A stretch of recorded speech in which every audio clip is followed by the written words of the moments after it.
enfocado en la época, pero anclado en la roca. El disloque social, económico y psíquico creado por la década de los 20, la Gran Depresión y la Guerra Mundial generaron una enorme preocupación por el bienestar de los jóvenes. Los cristianos conservadores compartían con muchos otros norteamericanos la lucha por llevar comida a la mesa y el temor de que sus hijos adolescentes pronto tuvieran que enfrentar las armas enemigas en Europa, en el Pacífico.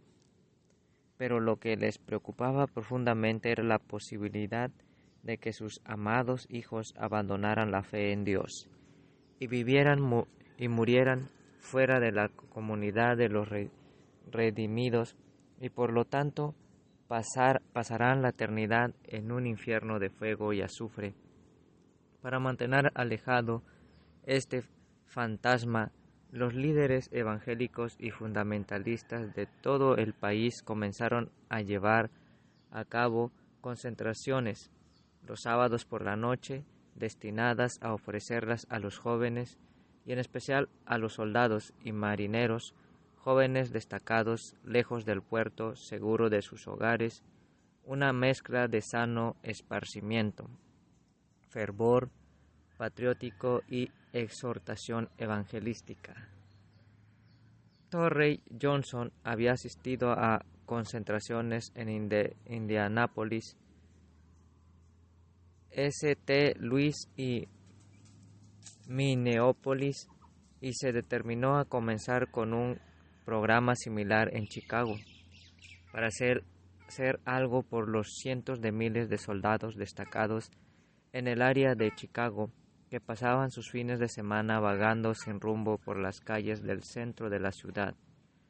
Johnson arrendó el salón de la orquesta, que contaba con 3,000 butacas y estaba junto a la uso, e invitó a Billy Graham a hablar en la concentración inaugural de Chicagoland de Juventud para Cristo el 27 de mayo de 1944.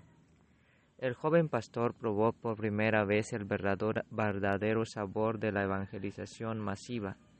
Detrás del escenario, antes del encuentro, iba y venía mordiéndose las uñas y temiendo una de dos posibilidades: que nadie se presentara para escucharlo, o que resultara un fiasco delante de una multitud. Su ansiedad no se aplacó cuando subió al escenario para enfrentar a una multitud de casi 3,000 personas, por mucho la mayor audiencia ante la que se había presentado.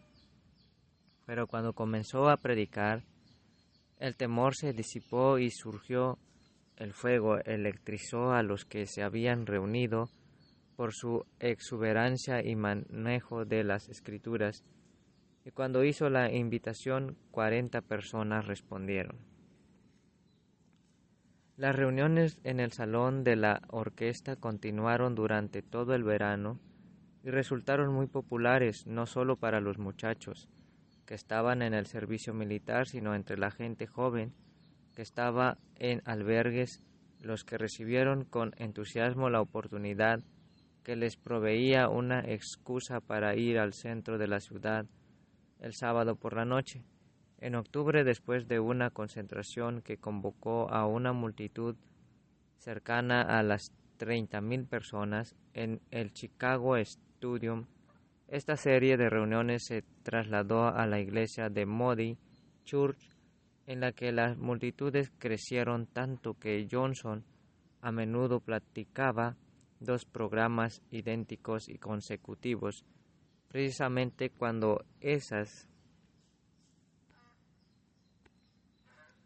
reuniones le estaban permitidos a Billy echarle un vistazo a lo que el futuro podría depararle.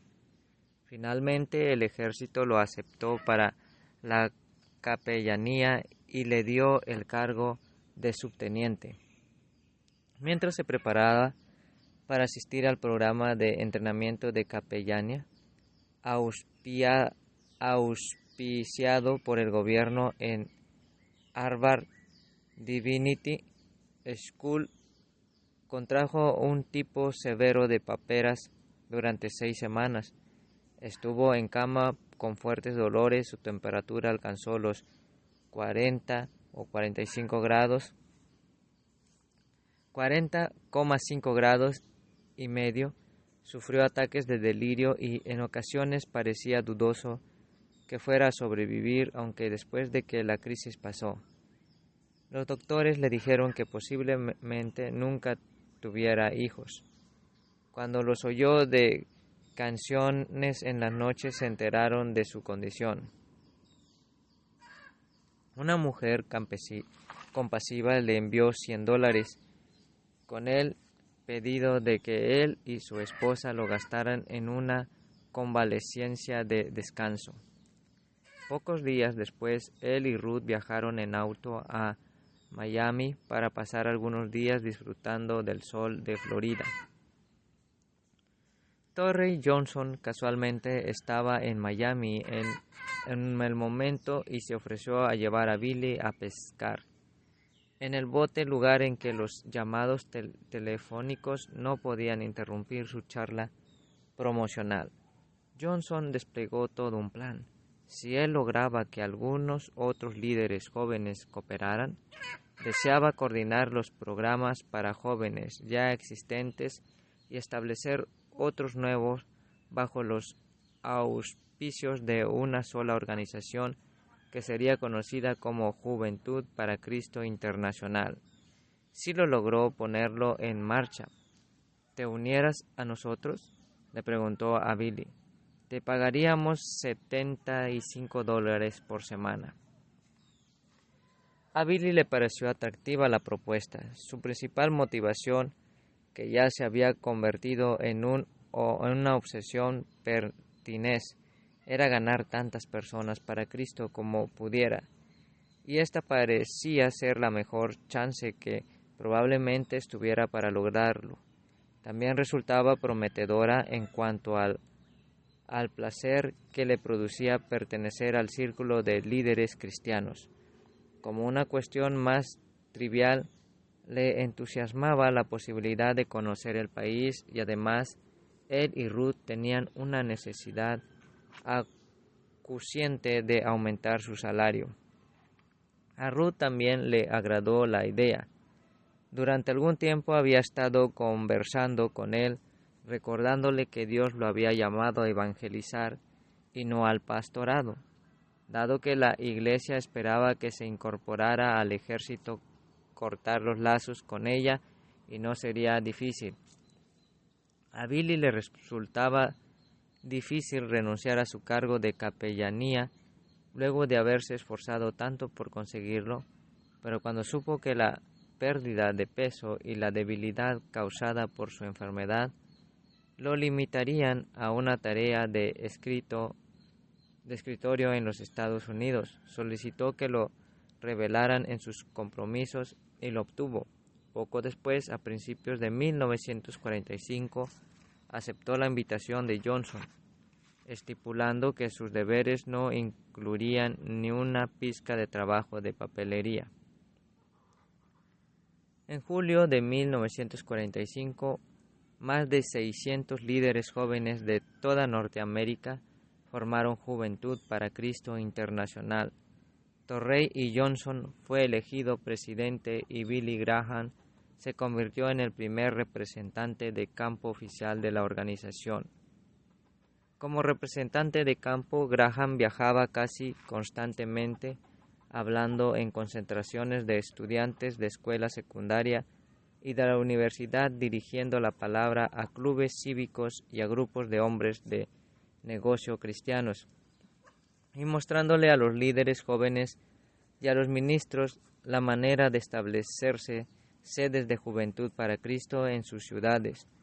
Durante 1945, con la ayuda de una tarjeta de crédito provista por un acaudalado patrocinador de la organización y de automóviles provisto por concesionarios de automotores y otras personas que lo apoyaban. Graham visitó 47 estados, recorriendo por lo menos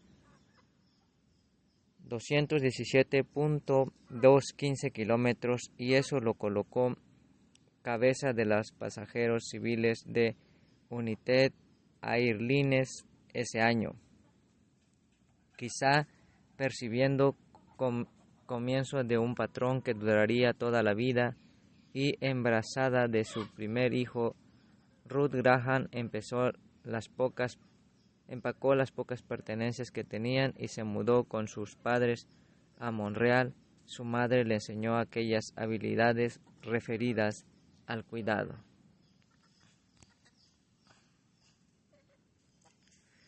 De la casa que no le salía naturalmente. Y lo que es aún más importante, sus padres le proveyeron compañía para paliar la soledad que sentía durante las largas ausencias de su marido.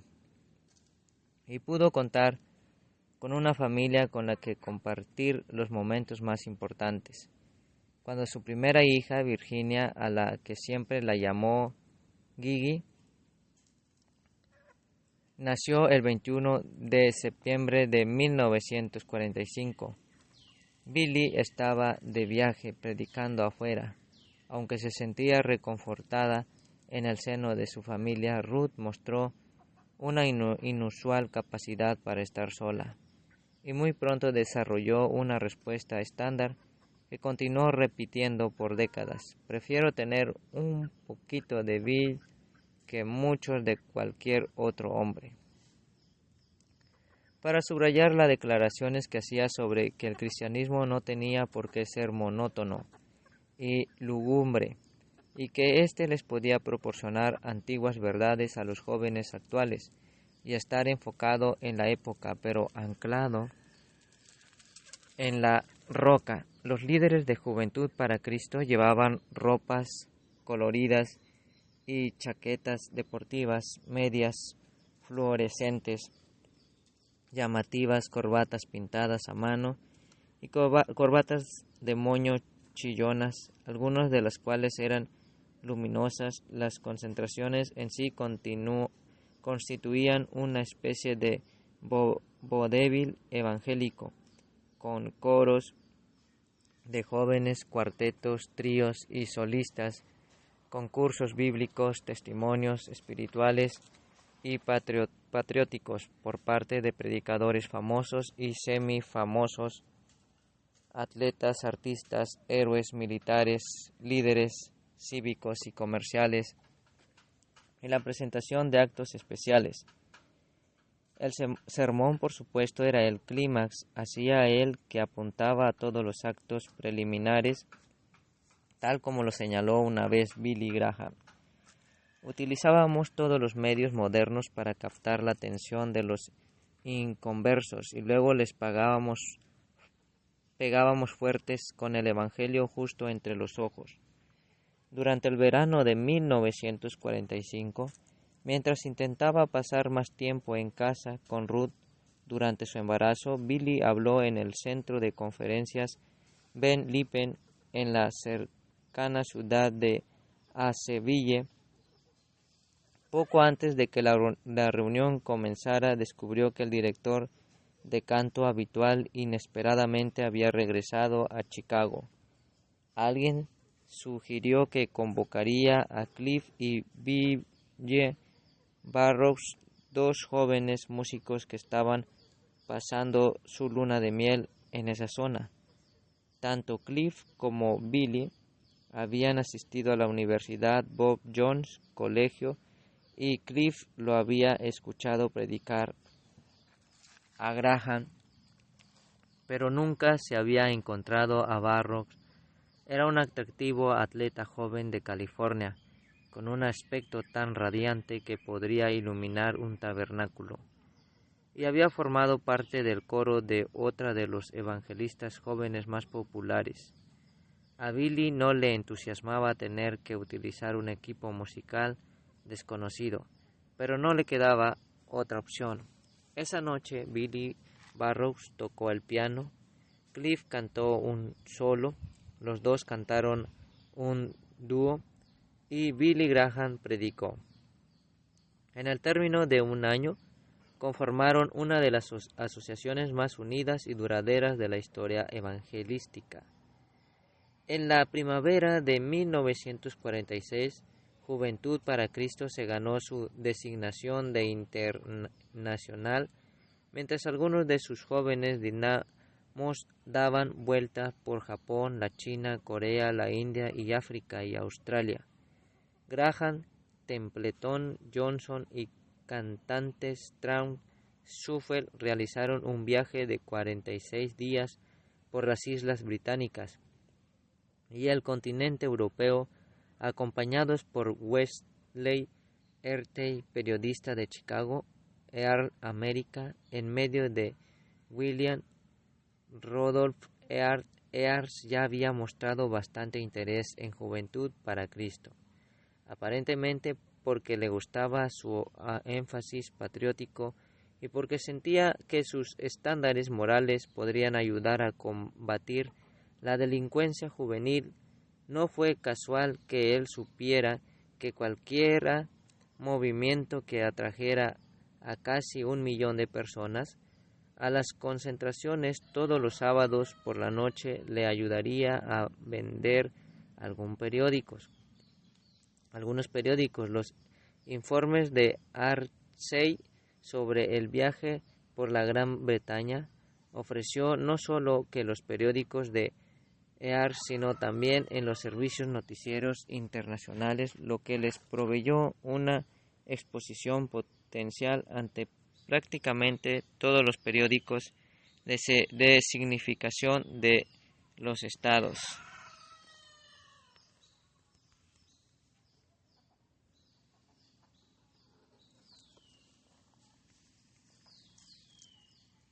De los Estados Unidos. Aquel primer viaje internacional, uno de los 6 que Graham realizaría durante los 3 años siguientes, constituyó un verdadero caso de ingenuidad en cuanto a las situaciones en el exterior. Ninguno de ellos tenía siquiera una noción acerca de la historia, costumbres o distancias entre las principales ciudades. En una nación que todavía procuraba emerger de los escombros de la guerra, que con frecuencia se hallaba a oscurar o causa de apagones voluntarios e involuntarios, y todavía desprovista de las mercaderías de consumo más básicas. La presencia de esos exuberantes jóvenes norteamericanos que daban palmaditas en la espalda, andaban con trajes en tonos pastel, chaquetas deportivas de las usadas para las carreras y corbatas coloridas, escandalizaban a algunos y cautivaban a otros. Aunque había llegado casi sin un programa específico y muy pocos contactos que los ayudaran a implementar una programación, se las arreglaron para organizar concentraciones que convocaron una asistencia total de más de 100,000 personas. La respuesta en el continente fue mixta. Los predicadores jóvenes se encontraron con una resistencia a su actitud simplista hacia las Escrituras y su confianza para nada calvinista en la capacidad de los seres humanos para asirse de la salvación. Y cuando la teología les planteaba algún pequeño problema, ellos se mostraban tan norteamericanos. Sin embargo, se las ingeniaron para fundar organizaciones de Juventud para Cristo en numerosas ciudades importantes, con frecuencia contando con la ayuda de militares norteamericanos. Graham regresó a Inglaterra en el otoño de 1946 para una gira de 6 meses. En esta ocasión invitó a Cliff y Billy Barrows para que hicieran un aporte como su equipo musical. Barrows se había unido a Juventud para Cristo y también disfrutaba de un éxito notable no solo como cantante sino también como evangelista, y sin embargo con prontitud aceptó la oportunidad de ser asistente de Graham. A pesar de su empuje y dinamismo, ambos hombres tenían un espíritu afable que buscaba evitar el conflicto y un genuino aprecio por las habilidades de los demás. Fue durante ese primer viaje que sucedió lo dicho por Burroughs. Dios realmente entretejió nuestros corazones de un modo especial.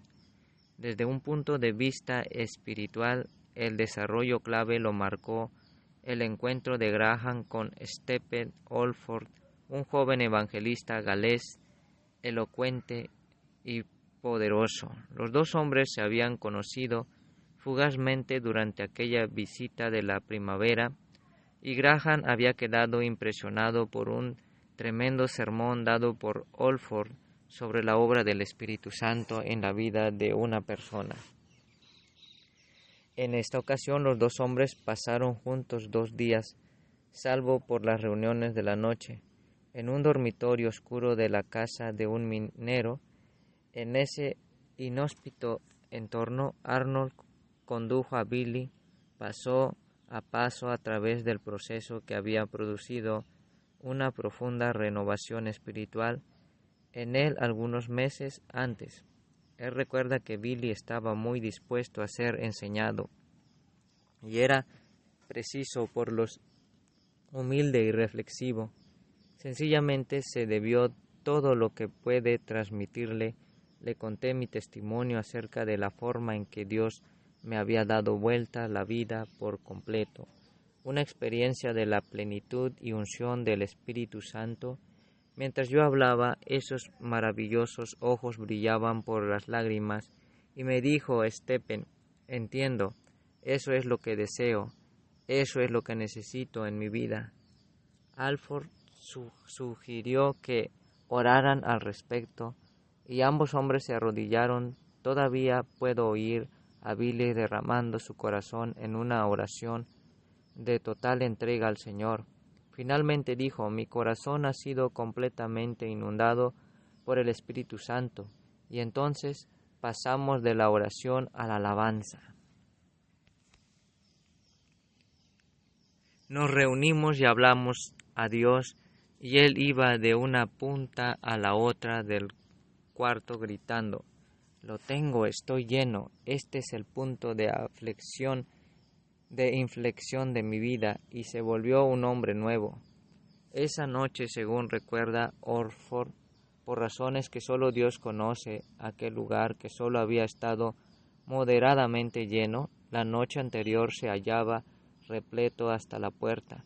Cuando Billy se levantó para hablar, se lo percibió como un hombre completamente ungido, quizá consciente de que ese era un momento muy significativo, o quizás porque le faltaban sermones. Graham predicó un clásico basado en la narración bíblica de la fiesta de Belsasar, y los galeses, en general indiferentes, colmaron los pasillos tan pronto inició la invitación.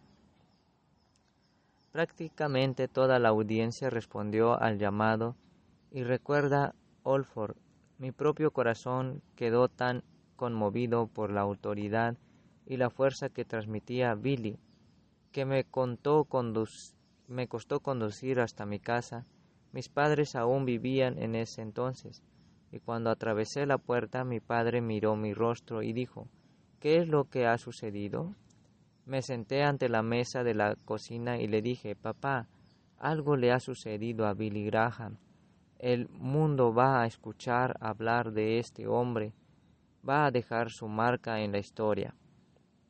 El líder de Juventud para Cristo en Minneapolis era George Wilson, un laico propietario de una librería cristiana que cumplía funciones como administrador económico de la escuela Northwest School, fundadas y dirigidas por el afanado pastor fundamentalista de la primera iglesia bautista de la ciudad de William Bill Riley.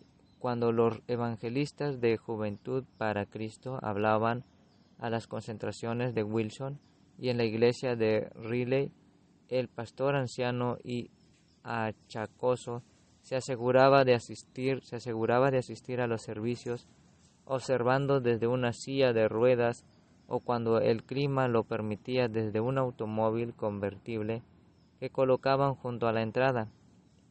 Bastante más allá de los 80 años, Riley estaba buscando activamente a alguien que tomara las riendas de la Northwestern School, que consistía de una escuela bíblica, un seminario y una universidad de humanidades recién inaugurada. Riley había hablado tanto a Graham como a Torrey Johnson con respecto a que alguno podría convertirse en director de las escuelas.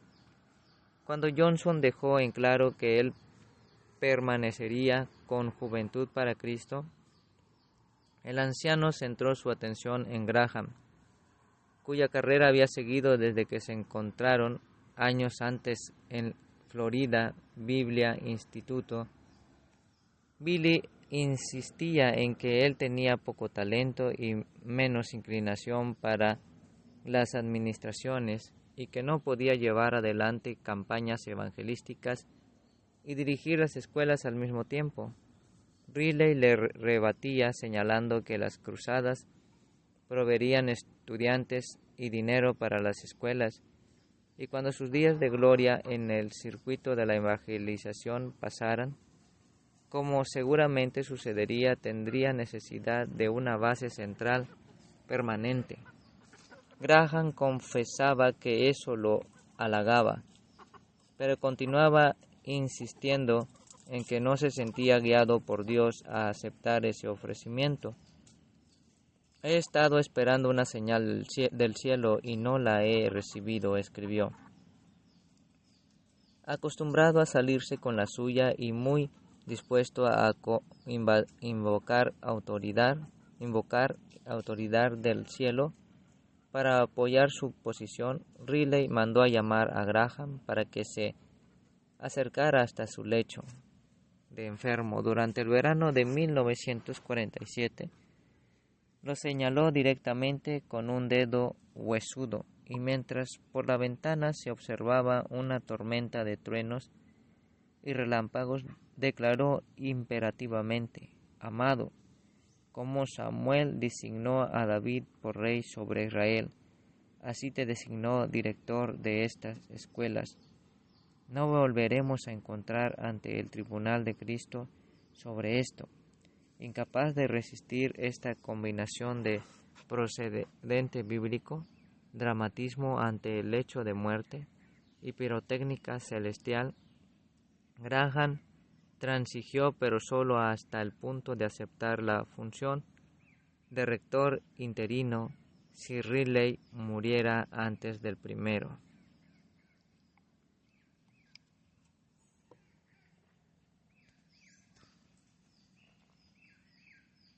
1 de julio de 1948, lo que cubriría el siguiente año académico cuando el anciano falleció el 6 de diciembre de 1947. Billy Graham se convirtió a los 29 años en el rector universitario más joven de los Estados Unidos. Luego de 6 meses de interinato y 6 más como rector en funciones, Graham aceptó un estatus de rector a tiempo completo, pero sin recibir salario y pasando poco tiempo en el campus, por temor a que esa ocupación lo desviara de la evangelización. Y habiéndose opuesto a ella desde el comienzo, Ruth no mostró interés en ser la primera dama de un marido que probablemente no pasara más tiempo en Minneapolis que el que pasaba en Montreal. Cuando uno de los administradores llamó para preguntarle cuándo se mudaría a las mansiones del rector, allá le dio una carta y precisa respuesta: nunca. Siendo un rector en gran medida ausente, Graham estableció un patrón de liderazgo que seguiría luego a través de toda su carrera. Él recaudaría dinero, enrolaría candidatos, se mantendría en contacto por teléfono y dejaría las tareas. administrativas diarias a un círculo de colegas confiables y ocasionalmente cumpliría la tarea de ellos tomando decisiones y asumiendo compromisos basados más bien en impulsos bien intencionados que en una comprensión bien informada de los hechos y las cuestiones permitentes. Varios de los colegas de Graham de ese periodo han observado con mucho tacto que Billy fue llamado a ser un evangelista y no a un educador, pero su titularidad en Northwestern de ninguna manera fue un fracaso. Su creciente importancia dentro de los círculos evangélicos atraía estudiantes a las tres instituciones, causando que éstas dieran un salto a los 800 alumnos, aproximadamente 1.200 en el mapa de la educación superior norteamericana. Estos institutos eran poco más que un punto oscuro, pero dentro del universo religioso del cristianismo fundamentalista eran estrellas en ascenso. Durante el año de 1948, Graham y Barrow se tomaron una licencia durante la que se ausentaron de Juventud para Cristo para dedicarse a tiempo completo a sus propias campañas. Para Graham, avanzar hacia un ministerio independiente más amplio parecía algo inevitable. Había surgido de entre el montón como el evangelista más exitoso de Juventud para Cristo, y sus reuniones captaban más espacio en las publicaciones evangélicas que las de cualquier otro joven predicador. Para Cliff Barron, sin embargo, entrar como el segundo en el equipo de campañas, Graham Barrows le significaba subordinar su propio ministerio al de Graham. Esa subordinación no le resultó fácil. Cliff era un predicador muy dotado. Él y Billy, su esposa, combinaban en un solo paquete talento, entusiasmo, una sinceridad transparente y una notable falta de tendencia a sobrevaluarse. Cliff no solo reconocía que probablemente nunca igualaría el éxito de Graham como evangelista, sino que también percibía que las notables habilidades de los dos eran más bien complementarias que competitivas. Ambos podían lograr mucho más juntos de lo que cada uno podría alcanzar por sí solo, o para el caso conjuntamente con cualquier otra persona que conocieran. Una noche en Filadelfia, Cliff y Billy fueron hasta la habitación de Graham para hacerle conocer su decisión. Cliff le dijo: «Bill, Dios nos ha dado paz en el corazón, mientras nos necesite desde ahora hasta la vida de Cristo, y cuando sea yo me sentiré feliz de ser el director de canto de tus reuniones, llevar tu portafolio, ir a cualquier parte y hacer lo que tú desees que haga». Eso constituía una notable negación a su yo, tanto más porque era voluntaria y no demandaba. 40 años después, Barrow reflexionaba sobre el sacrificio que él había hecho de su ego y dijo en tono suave, libre de toda simulación: «Todavía tengo la misma paz en mi mente y corazón. Creo que Bill lo sabe». A pesar de esto, su éxito hasta ese momento, la fama de Billy Graham, estaba confinada mayormente al mundo evangélico, y cuando salió en las portadas de los periódicos y revistas nacionales, un año después parecía haber causado sensación de la noche a la mañana, inexplicable como un meteorito. De hecho, mucho del éxito del que iba a disfrutar poco tiempo después se podía rastrear directamente en los 4 años que habían pasado con Juventud para Cristo. Tan importante como convertirse en un profesional competente de su oficio fue que Graham estableciera fuertes vínculos con el puñado de hombres que pertenecerían a su lado por el resto de sus vidas. También fue revelante que él construyera una red de contactos con ministros y líderes laicos que confiaban en él y recibirían con agrado la oportunidad de trabajar con él en las cruzadas que se llevaran a cabo a través de sus propias ciudades. Descubrió que es posible orar por campañas evangelísticas y esfuerzos evangelísticos exitosos cuando se los ha trabajado a través de una organización meticulosa y abundante publicidad. Finalmente, en su rol de rector de la universidad, él continuaba siendo consciente de sus fortalezas y también sus debilidades como líder a los 30 años, momento que tiene precedentes en cuanto a comenzar un ministerio más amplio. Billy Graham estaba listo para ascender a un terreno más alto.